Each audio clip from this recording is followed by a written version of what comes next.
पाकिस्तान वो वाहिद मुल्क है जहाँ पे जो करप्शन करे उसको वजारत उज़्मा मिलती है, और चाइना वो है जहाँ कोई करप्शन करे तो उसको कुर्सी नहीं मिलती, उसको सजाए मौत मिलती है। कि पाकिस्तान की तारीख की सबसे बड़ी फैशिस्ट हुकूमत ने अपने खिलाफ उठने वाली सारी आवाज़ों को खामोश करने का ठेका ले लिया है। ये ठेका ज़ाहिर है साइफर के जरिए आया। जो गिरफ्तारी हुई है इमरान रियाज की, पाकिस्तान तहरीक इंसाफ उसकी शदीद मज़म्मत करती है।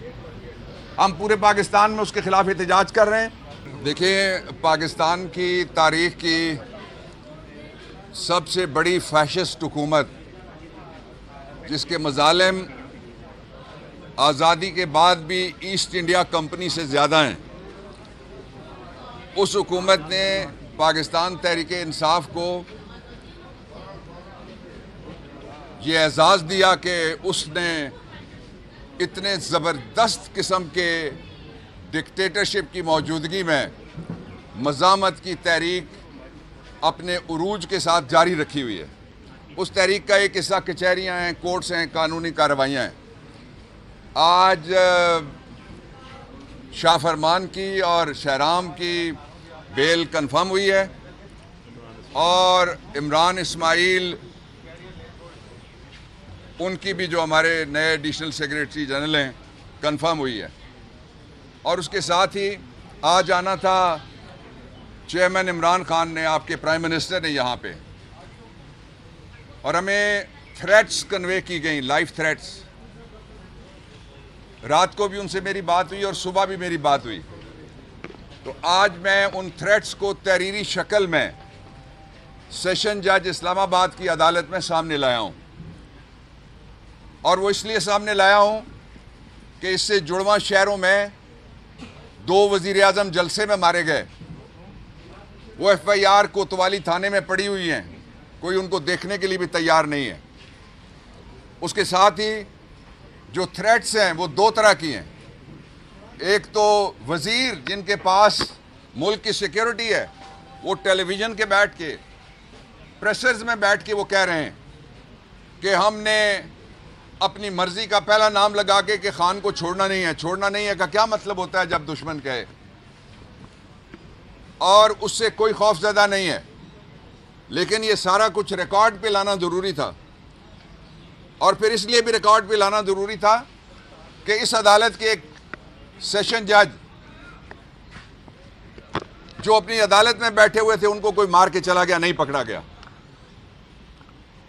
2 दर्जन से ज़्यादा वकला इस अदालत के, उनको चैम्बर्स में मार के चले गए, जिसमें 19-20 साल की एक बच्ची जो बाहर से पढ़ के आई थी लॉ, वो भी मार दी गई।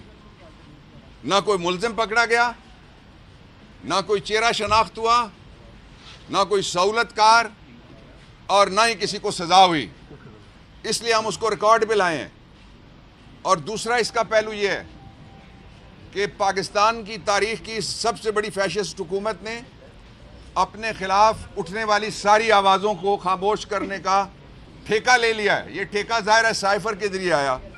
साइफर के बाद नवाजिश हुई, नवाजिश के बाद साजिश हुई, और अब अगला मरहला है जो मैं यहाँ बयान नहीं कर सकता, जो जारी है। लेकिन उसके नतीजे में जो गिरफ्तारी हुई है इमरान रियाज की, पाकिस्तान तहरीक इंसाफ उसकी शदीद मज़म्मत करती है। हम पूरे पाकिस्तान में उसके खिलाफ एहतजाज कर रहे हैं, और एहतजाज प्रेस क्लब्स के सामने हो रहा है। मुझे उम्मीद है कि पाकिस्तान की सहाफ़ती बरादरी, जो फ्रीडम ऑफ एक्सप्रेशन पे यकीन रखने वाली तंजीमें हैं, सिवाय उनके जो मगरिब से इशारा आए तो मोमबत्ती जलाते हैं, वो सारे बाहर निकलो। इसलिए कि फ्रीडम ऑफ मूवमेंट, कि आप एक शहर से दूसरे शहर में आज़ादाना आ सकें। फ्रीडम ऑफ एसोसिएशन, आप जलसा कर सकें, मुजाहरा कर सकें, जुलूस कर सकें। और फ्रीडम ऑफ एक्सप्रेशन, ये सारे आपके बुनियादी आईनी हुकूक हैं। इन हुकूक को पामाल किया जा रहा है, और उसके खिलाफ हमारा जो आज का मुजाहरा होगा वो पाकिस्तान में हर प्रेस क्लब के बाहर होगा। आखिरी बात मैं ये कहना चाहता हूँ, वो बड़ी इम्पॉर्टेंट है। वो ये है कि ये दूसरी गवर्नमेंट है पाकिस्तान तहरीक इंसाफ की, और इस दूसरी गवर्नमेंट के दौर तक बाहर के किसी सूबे के किसी लीडर के खिलाफ केपी में हुकूमत ने कोई पर्चा दर्ज नहीं किया, क्योंकि गवर्नर ठीक कर रहा हूं मिनिस्टर, बिल्कुल ठीक है, कोई पर्चा दर्ज नहीं किया। इसको जमहूरियत कहते हैं। और इसके साथ ये भी कहते हैं कि कोई शर्म होती है, थोड़ी सी कोई हया होती है। जो हुक्मरान फैशिस्ट हो तो उसमें बिल्कुल भी नहीं होती, इसलिए इनमें बिल्कुल भी नहीं है कि इन्होंने वजीर आला, गवर्नर, कैबिनेट, पूरी लीडरशिप जो हमारी केपी की है, सबके खिलाफ मुख्तलिफ पर्चे किए। जो अभी इस शहर में नहीं पहुंचे थे, जो किसी थाने की हदूद में नहीं घुसे थे, वहां भी पर्चे उनके खिलाफ हो गए कि इनकी माँ के ऊपर सारा हुआ है। लेकिन ये जो रेत की दीवार है, इसका हाल देख लें आप कि सबसे मोतबर जो इदारा है ताजरों का, उसने कहा है कि 25 अरब डॉलर, 25 बिलियन डॉलर उसकी इकॉनमी इन्होंने ज़मीन पे गिरा दी है। और लेना के और फिर साथ बिजली बम गिराया, डीजल बम, डीजल से कुछ और ना ख्याल करना, डीजल बम गिराया, गैस बम गिराया, उसके साथ ही महंगाई बम गिराया। और किसके लिए गिराया कि ये लेट के आईएमएफ के सामने उनको पूरे पाकिस्तान के जो असासे हैं, एक और मिडिल ईस्ट के मुल्क से कहा है कि 2 अरब डॉलर दे दो, सारे असासे हम लिख के देते थे, तुम्हारे पास गिरवी रखते हैं। और उन्होंने 25 अरब डॉलर की इकॉनमी को जमीन पे गिराया, महंगाई को आसमान पे पहुंचाया। और 1 अरब डॉलर के लिए भी वो इनकी नाक की नकीरें निकलवा रहे हैं, और जायज तौर पे निकलवा रहे हैं। क्यों निकलवा रहे हैं, मैं वजह आपके सामने रखता हूं। आईएमएफ ने एक ही मुतालबा किया है मौजूदा इंपोर्टेड गवर्नमेंट से।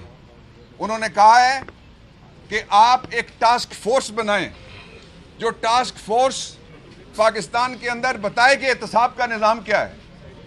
ये जिसलिए अमेरिका की गुलामी का तौक इन्होंने अपने गले में डाला और इमरान खान ने वो जंजीरें तोड़ के परे फेंकी हैं, कौम ने तोड़ के परे फेंकी हैं। उसकी वजह ये थी कि ये इन्होंने उनसे ग्रैंड NRO2 लिया है, ग्रैंड NRO2 लिया है।